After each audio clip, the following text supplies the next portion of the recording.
Et on se retrouve pour la rubrique C'est mon histoire. Aujourd'hui, j'ai le grand plaisir de recevoir Joseph Moussiot. Bonjour Joseph. Bonjour Evelyne. Comment tu vas? Je vais très bien. Merveilleux.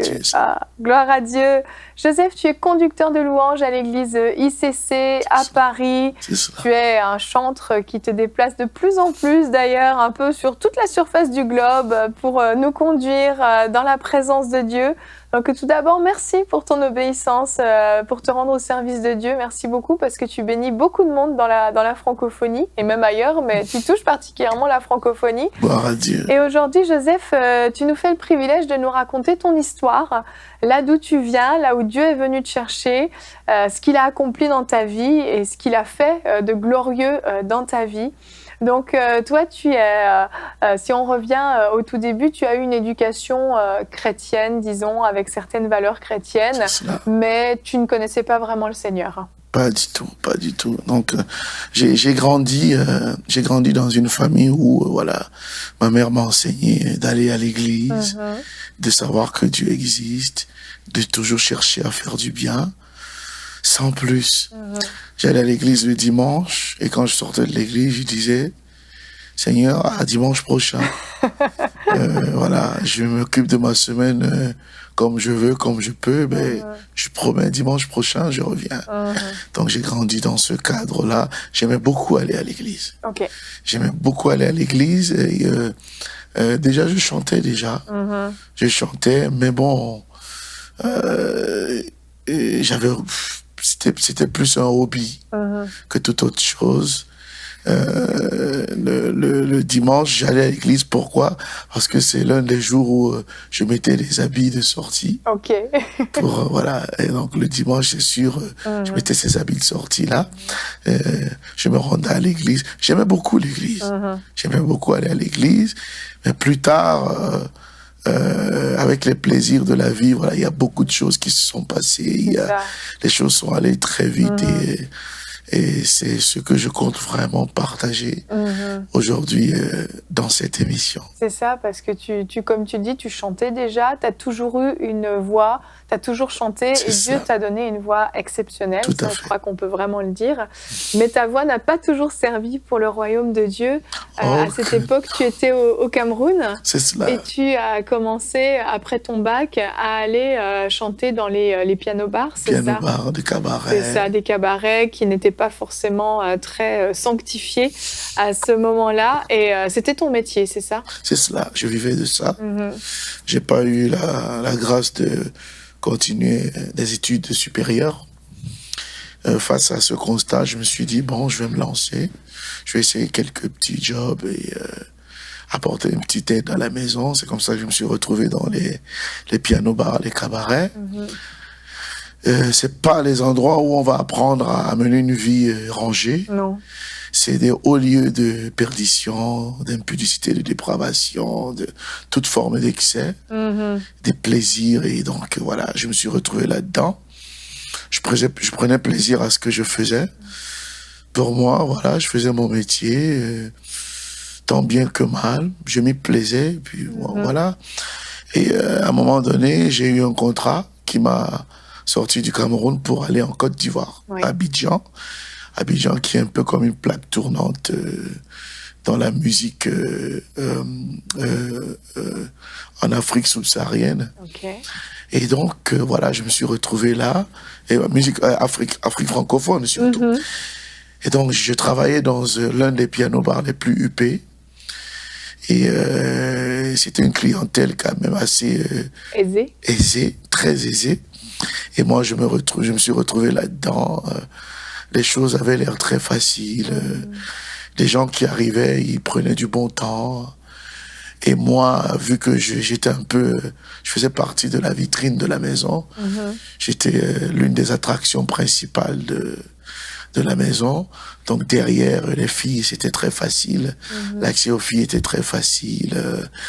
Et c'est comme ça que je me suis retrouvé dans un cercle vicieux où j'ai plongé dans des choses. Je n'avais pas conscience à ce moment-là du caractère nocif de ce que je vivais. Pour moi, bon, c'est vrai, je venais de subir une déception amoureuse. Et pour me dire, bon, t'es pas obligé d'être sérieux, te dire je vais être avec une copine, amuse-toi, prends du bon temps et voilà. Profite de la vie. Profite de la vie. La fameuse expression, profite de la vie. C'est comme ça que souvent j'ai dit, je marchais avec le diable, on marchait main dans la main. Ouais. Parce que je sortais de là, les spectacles où les mœurs n'étaient pas les plus honorables. J'étais en première loge pour regarder, pour assister. La pornographie m'avait tenu à un niveau où je me demandais, enfin, à ce moment-là, je me demandais pas. Je prenais plaisir à ça. Je me disais, bon, voilà, je m'éclate. J'ai des comptes à rendre à personne, je fais du mal à personne. Au contraire, je me fais du bien, et puis voilà. La pornographie, j'avais des gigas et des gigas de films pornographiques, la prostitution, les prostituées. Quand je rentre, je sors du cabaret. Si j'ai pas une danseuse que j'ai sous le bras, je m'arrête chez les prostituées sur le bord de la route. Vraiment, c'était... plus tard, avec du recul, je me suis dit, mais c'était comme un suicide lent. Ouais. Comme un suicide lent. Mais je ne le voyais pas comme ça. Je ne le voyais pas du tout comme ça. Donc, j'ai continué comme ça pendant 3 années. Par la grâce de Dieu, je suis arrivé en France. Je suis arrivé en France, donc je travaillais plus dans les cabarets. Donc, ce milieu-là, je me suis un peu éloigné. J'ai fait quelques apparitions dans quelques piano-bars à Paris, mais pas très longtemps. Je pense que quelque part, il y a quelque chose qui commençait à naître en moi. Oui. Il y a comme un déclic qui commençait, mais je n'en avais pas conscience. Et j'ai commencé à fréquenter une communauté dite charismatique. Bon, j'étais un pied dedans, un pied dehors. C'est ça. J'allais à l'église, mais mes films porno, bon, faut pas y toucher. Hein. Ça reste mon plaisir, mon petit plaisir en moi, mon jardin secret. Et la masturbation, voilà, j'étais vraiment... T'étais coincé avec ça, quoi. J'étais très, très coincé. Et un jour, tu as appris qu'une fille que tu avais connue en Afrique, avec qui tu... Ah oui, voilà, ça c'est arrivé bien après ma conversion. Oui. C'est arrivé après ma conversion. Après ça. Comment je suis arrivé au Seigneur? Simplement parce que, déjà en fréquentant cette église-là, voilà, je commençais à me dire, il faudrait que je travaille dans mon image. Il y a des choses que je fais, je sais que ces choses, je ne devrais pas continuer de les faire. Mais bon, j'avançais, je me disais, bon, ça reste mon jardin secret. J'étais très séduit, en fait. J'étais très séduit. Et un jour, je reçois la nouvelle qu'une de mes sœurs a fait un AVC. Et en même temps, je passais par une grosse déception amoureuse. Et donc, ma sœur arrive en France. Le médecin m'appelle pour me dire, écoutez, l'état dans lequel est votre sœur, il n'y a plus rien à espérer. Prenez la décision, qu'on débranche, et puis voilà. Même si elle sort de là, elle sera un légume. C'était très difficile à accepter. Et c'est là où je me suis tourné vers le Seigneur. Pour la première fois, je pense que mon cœur s'est ouvert. J'ai dit, Seigneur, j'entends les témoignages, j'entends ce que tu fais dans la vie de certaines personnes et qui témoignent. Si tu es capable de le faire, fais quelque chose dans cette situation. Ma sœur est sortie de cette situation, elle est sortie du coma. Elle n'est pas un légume aujourd'hui. Gloire à Dieu. Et ce qui s'est passé juste après, c'est que le Seigneur m'a ouvert les yeux, mais sur mon cœur. Il a ouvert les yeux sur mon cœur et j'ai vu mon cœur, il était très sale. Il était très sale, pas très beau à voir. Et c'est de là où est parti le déclic. Et que je me suis dit, il faut que je sorte de ce cercle vicieux de la pornographie, de l'impudicité. J'ai lu des livres, j'ai essayé toutes sortes de méthodes pour sortir de là. Rien ne m'a sorti de là. Je me suis découvert, à un moment, je me suis dit, waouh, ça fait un moment que je n'ai pas replongé dans ça. Qu'est-ce qui s'est passé en fait? J'avais de longues heures de méditation de la parole de Dieu. J'avais une véritable soif de connaître Dieu. Et donc, je me suis rendu compte comme quelqu'un qui disait, on ne peut consommer une passion que par une autre. Oui. Et donc, la passion que j'avais pour le Seigneur a fini par consumer cette autre passion-là. De la pornographie, de la pornographie, c'est ça. Et donc, je suis arrivé à ICC. Je suis arrivé à ICC.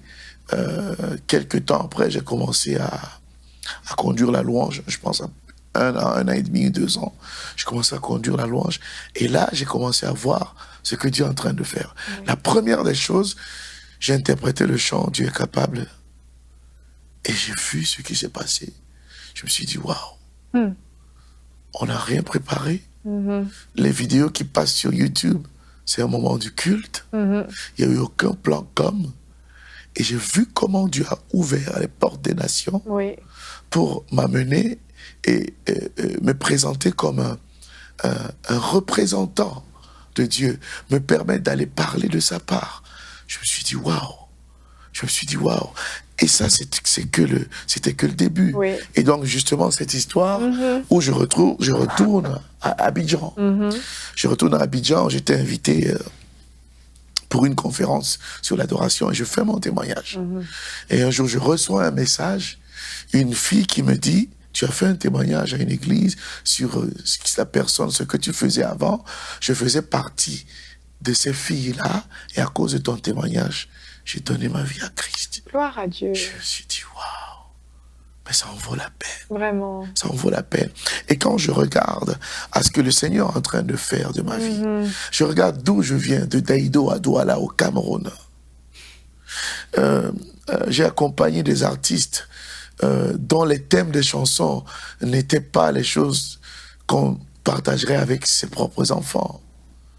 J'ai plongé là-dedans, je voyageais, mais quand je regarde ce que le Seigneur est en train de faire aujourd'hui de ma vie, des personnes qui investissent de l'argent, qui vont s'endetter, juste pour me faire venir, pour m'entendre parler. Le simple fait que je me retrouve ici sur ce plateau, à venir donner le témoignage de ma vie et dire ce que Dieu a fait de ma vie. Je dis, waouh, ça en vaut la peine. Vraiment. Tout ce que j'ai fait dans le monde ne m'a apporté que du plaisir. Mais le plaisir est éphémère. Il est éphémère. Parce que après le plaisir, quelques instants après, c'est les remords. Et c'est ce que je vivais quand j'étais dans les chaînes de la masturbation et de l'impudicité. Quelques temps après, tu as des remords parce que tu te dis, je sais que c'est pas bon ce que je fais. J'ai envie d'arrêter, j'y arrive pas. Il y a des personnes qui vont avoir d'autres addictions, qui sont en proie à d'autres situations ou circonstances. Elles se disent, mais comment je fais pour m'en sortir? J'ai tout essayé. Moi, ce qui s'est passé par la grâce de Dieu, j'ai juste entendu son appel. Oui. Et tu as répondu. J'ai répondu, j'ai dit, pourquoi pas? On m'a parlé de ce Dieu quand j'étais petit. Quand j'étais petit, on m'a parlé de ce Dieu. Pourquoi pas? Je vais essayer. Et ce je vais essayer, ne serait-ce qu'aujourd'hui, voilà là où il m'a amené. Amen. Et je suis tellement reconnaissant. La passion que j'ai, le sens du sacrifice dans le service que j'ai appris et que je m'efforce à développer, c'est simplement parce que j'ai compris la véritable vie, elle est là. Le bonheur, le véritable, il est là. Nulle part ailleurs. Amen. Nous allons souvent chercher le bonheur ailleurs, dans les mauvais endroits, auprès des mauvaises personnes. J'ai rencontré Jésus. Il a bouleversé ma vie. Amen. Complètement bouleversé ma vie. Et aujourd'hui, je me délecte. Je me délecte de tout ce que Dieu fait pour moi. Est-ce que c'est facile? Non. Ça te coûte le fait que tu doives accepter de te séparer avec ces choses qui étaient ton plaisir. De toutes les façons, elles t'amènent nulle part, ces choses. Elles te procurent un plaisir qui n'est qu'éphémère. Mais Dieu dit, viens tel que tu es. Amen. Viens comme tu es. Tu te sens sale, tu te sens inutile, tu te sens rejeté. Tu te dis, personne ne peut m'accepter. Si tout le monde savait qui je suis, si tout le monde savait ce que j'ai fait, personne n'oserait m'adresser la parole. Mais Dieu te dit, je vois tout ce que tu fais. Je sais qui tu es. je connais ton secret le plus enfoui. Il n'est pas un obstacle pour moi. Je te veux tel que tu es. Pourquoi?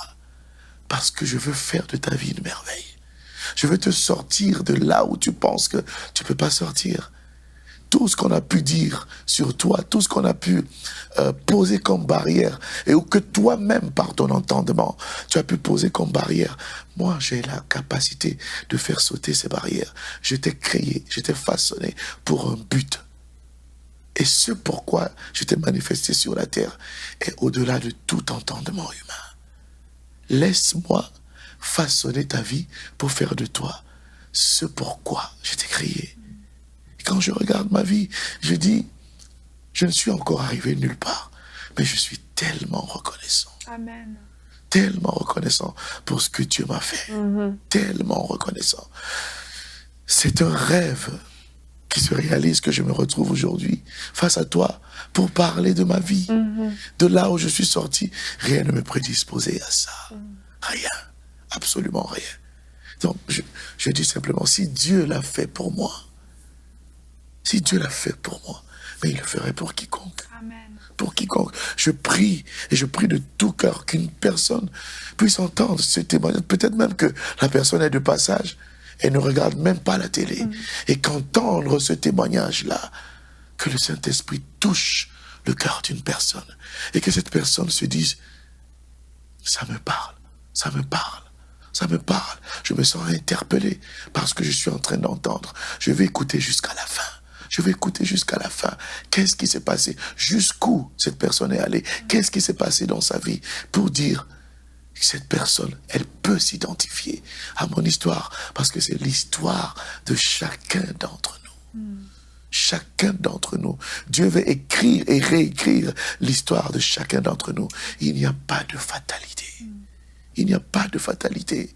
Rien n'est impossible. Aux hommes, il y a des choses qui sont impossibles. À Dieu, rien n'est impossible. Amen. Ma prière, c'est que, au travers de ces simples mots, une personne puisse entendre et se dire, je vais l'essayer. Je vais l'essayer. Et qu'une personne qui se dit, moi j'ai donné ma vie, mais je ne vois aucune différence. Et qui est dans le doute. Je dis, tant que Dieu n'a pas donné son dernier mot, rien n'est fini. Rien n'est fini. Le temps pour Dieu n'est pas le même que pour nous. Un jour pour lui, c'est comme 1000 ans. Oui. C'est comme 1000 ans. Donc, je prie de tout cœur qu'au travers du témoignage de ma vie, que plusieurs personnes qui se sont retrouvées dans la même situation se disent, waouh, on dirait mon histoire.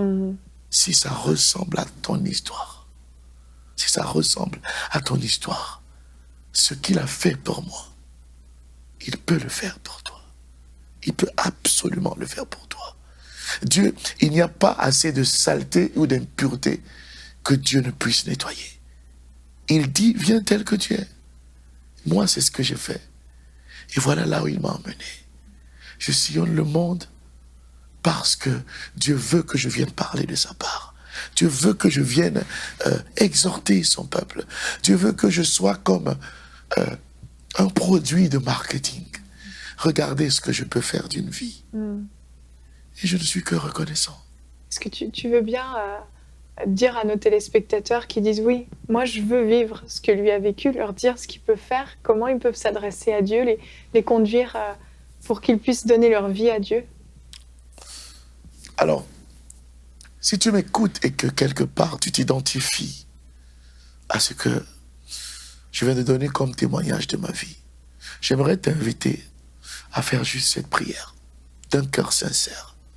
Parce que moi, quand le Seigneur est rentré dans ma vie, je lui ai dit, j'ai entendu dire ce que tu peux faire, j'ai entendu parler de toi.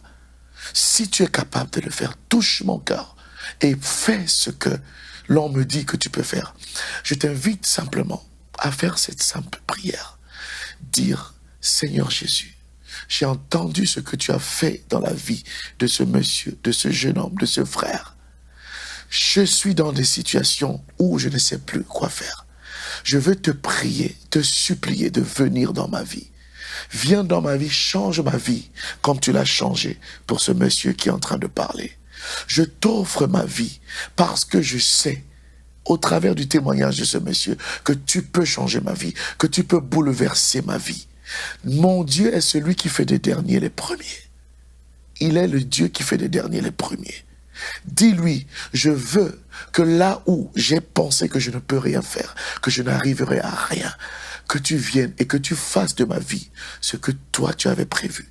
Dis-lui, je veux que mon cœur s'ouvre et que tu viennes établir ta demeure dans mon cœur, que tu sois mon Seigneur, que tu sois mon Sauveur et qu'au travers de ma vie, plusieurs autres personnes se tournent vers toi. Fais cette simple prière et crois que Dieu t'a entendu et tu verras comment ta vie sera complètement bouleversée. Là où on avait dit, tu ne peux rien, tu ne seras rien, tu n'arriveras à rien, tu verras comment la faveur de Dieu va te propulser. Et tu verras que toutes les limitations qui étaient installées dans ta vie vont commencer à sauter l'une après l'autre. Simplement parce que tu auras choisi de faire confiance à ce Dieu qui est capable de toutes choses. Amen. Merci infiniment, Joseph, pour ton témoignage, pour cet appel du cœur. Et je crois que vous avez été nombreux à l'entendre. Si c'est votre cas, si vous avez donné votre vie au Seigneur aujourd'hui, on veut sincèrement vous féliciter, vous souhaiter la bienvenue dans la grande maison des enfants de Dieu. Et je vous invite à nous envoyer votre témoignage à l'adresse témoignage@enseigne-moi.com. Merci Joseph d'être venu sur notre plateau. Merci Evelyne de m'avoir accepté. Merci beaucoup. Vous sentez un soutien. Vous sentez que votre vie n'est pas une vie normale. Vous sentez que vous êtes porté. C'est gratuit. Il ne vous demande rien. Il vous demande juste d'ouvrir votre cœur et d'oser croire en lui. Osez croire. On ne demande ni d'argent. On vous demande pas une souffrance particulière. On vous dit faites confiance et croyez. Essayez. Vous n'avez rien à perdre. Essayez. J'ai essayé. Ça fait plus de 20 ans que je suis dedans. Et je ne repartirai pour rien au monde. Aucun milliard au monde ne me fera changer d'avis et me séparer de lui. Impossible. Donc, osez Jésus avant qu'il soit trop tard. Osez. Ne le faites pas demain.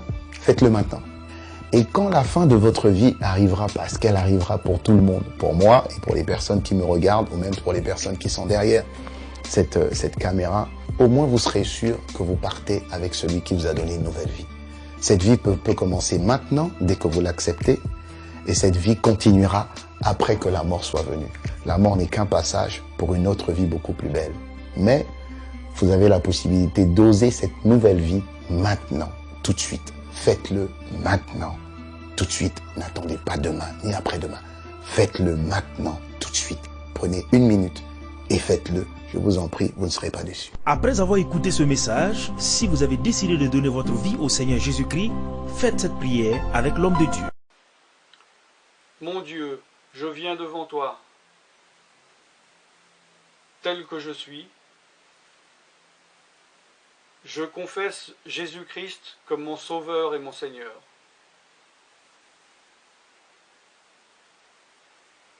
Je crois qu'il est mort sur la croix pour mes péchés, qu'il a porté ma condamnation. Il a porté mes péchés et mes maladies. Que Jésus-Christ est le Roi des rois et le Seigneur des seigneurs. Qu'il est le Fils de Dieu.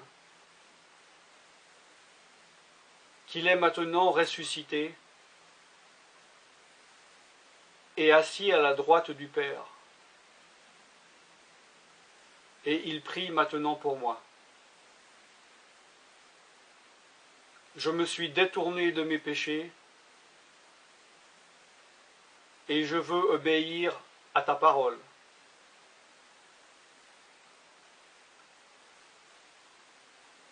Je viens à toi en te demandant, mon Dieu, de me donner ton Esprit Saint.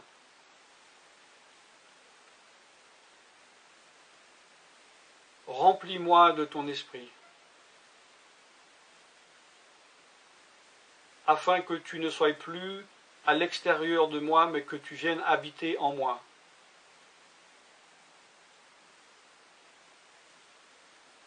et que je devienne ton temple. Esprit de Dieu, viens habiter en moi. Purifie-moi, lave-moi, sanctifie-moi, rends-moi pur, transforme-moi à l'image de Dieu. Je te remercie car je crois que tu m'as donné ton esprit, car tu ne mens pas. Et tu as dit dans ta parole que tu donnes à celui qui te demande. Je fais cette prière au nom de Jésus-Christ.